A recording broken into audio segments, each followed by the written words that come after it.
In the Zimbabwean economy. A beautiful evening it is to you viewers. Thank you for joining us as we broadcast live from Hampton Studios in Harare. I'm Eben Mabunda. Let's get started. The Reserve Bank of Zimbabwe is set to introduce hard currency in limited amounts in a bid to curb inflation as well as to ensure financial inclusion. This was expressed by the Deputy Reserve Bank Governor, Dr. Chipika, at the annual Banks and Banking Sector Awards held in the capital this morning. Let's have a look at the footage. Our Equity Access team was on the ground. We are putting in place both the monetary policies and the fiscal policies are really an attempt to rebalance the economy. That's the way we are seeing things. Others want to call it a transition, it's okay. But we are trying to correct some things that had gone out of tune. So from a monetary perspective, our policy reforms, and the governor has always emphasized this, that we didn't want to take the big bang approach, given where the economy was. So we purposely went for the gradual approach, which was described by the CEO of First Capital. So basically, in rebalancing the economy, we said we need strengthening fiscal sustainability. That's largely the baby of the Ministry of Finance, but also central bank has a bit in it.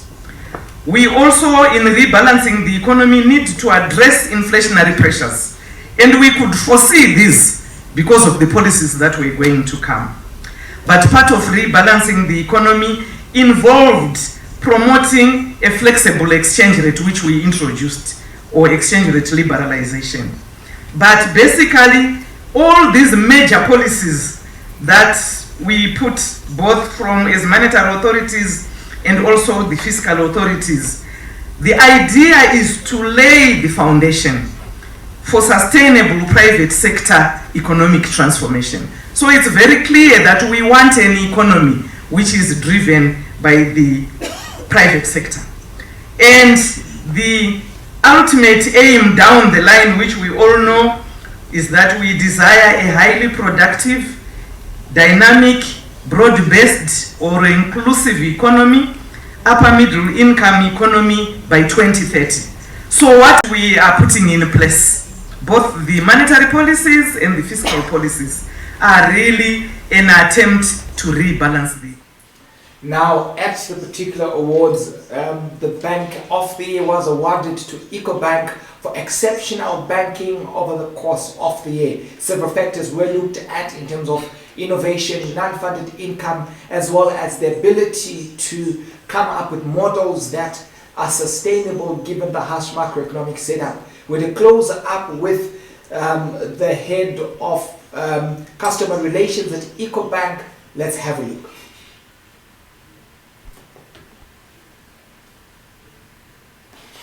Yes, we're still by the sidelines of the 2019 Banking Sector Awards. Now, I'm joined on set by the biggest winner of the day, as well as the biggest winner of the year, representative from EcoBank, who's the head of customer experience, Mr. Teach Gandanamo. Sir, congratulations and welcome to this Equity Access platform. Thank you. We are quite thrilled to have received this award. Beautiful. To get a little bit into the teensy-weенsies, which you want to share with us in terms of your strategy as well as what have been the key drivers of your performance over the past months and perhaps years, leading and building up into what we have seen culminate into this special award. Thank you very much. As you know, we are a Pan-African bank represented in 33 African countries. We leverage a lot on our ability to do trade business, leveraging on our network of affiliates in on the whole of Africa. That has been our strategy.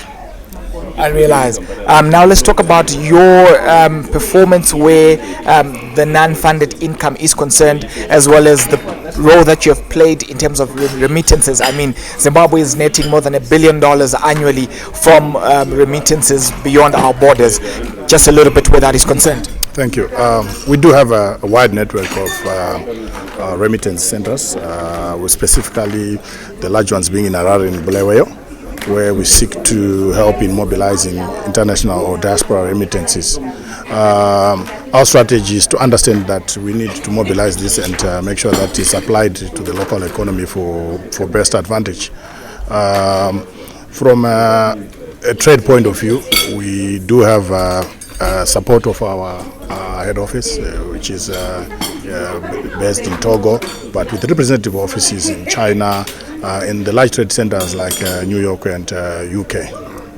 I realize. And how are you leveraging on that widespread footprint to effectively penetrate and make an impact on the Zimbabwean market? I think we are in a unique position to overcome the challenges that are currently facing the country with respect to the risk on the country. By us being a member of the EcoBank group, we are able to mobilize capacity from our other affiliates and leverage on that capability to do local business here for the benefit of the local economy. I realize. Well, thank you very much. Once again, congratulations and good luck with the ensuing financial season. Thank you very much. Beautiful. Thank you, viewers. That was, of course, the head of customer relations at EcoBank, the biggest winner of this particular day. Thank you. Yes, we're still by the sidelines of the 20. The first runner-up at the event came through as a shocker in the capacity of POSB. Also, one of the award winners was NMB, who for exceptional performance over the year in question. There was, of course, way adjudicated by Equity Access analysts. Meanwhile, Medtech today issued a cautionary statement indicating an underway discussions for the disposal of some of its assets. In the same vein, there are also talks of acquisition of another unit of business. Let's just have a look at the statement that was issued there for the cautionary, in addition to the cautionary statements published on the 5th of September 2019. It is important to know that there are discussions to sell certain of the company's operating assets and also for the acquisition of a business in a different sector. So we are to expect what seems to be a particular shake-up where that is concerned. As we make progress, ZESA has announced that we can brace ourselves for further power outages. And ZESA says this is owing to limited power supplies in the region. What we do know is the fact that Eskom has engaged stage 2 of load shedding, which could also be coming in the way of supplies to Zimbabwe. Now this concludes our evening news bulletin. Up next is a look at the news in News Review. Don't go anywhere.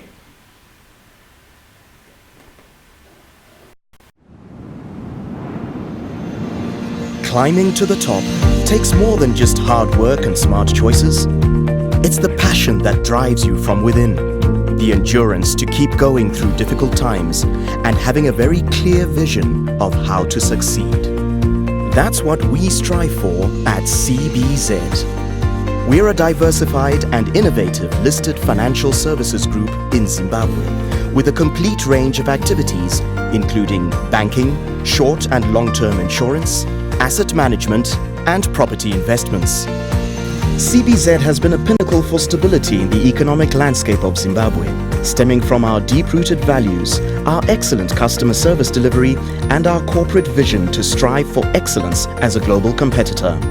Our continuous investment in research and development will cement our promise to provide customer convenience utilizing state-of-the-art technology. Relationships are at the core of what we do. We understand, however, that strong, long-lasting partnerships are not built overnight.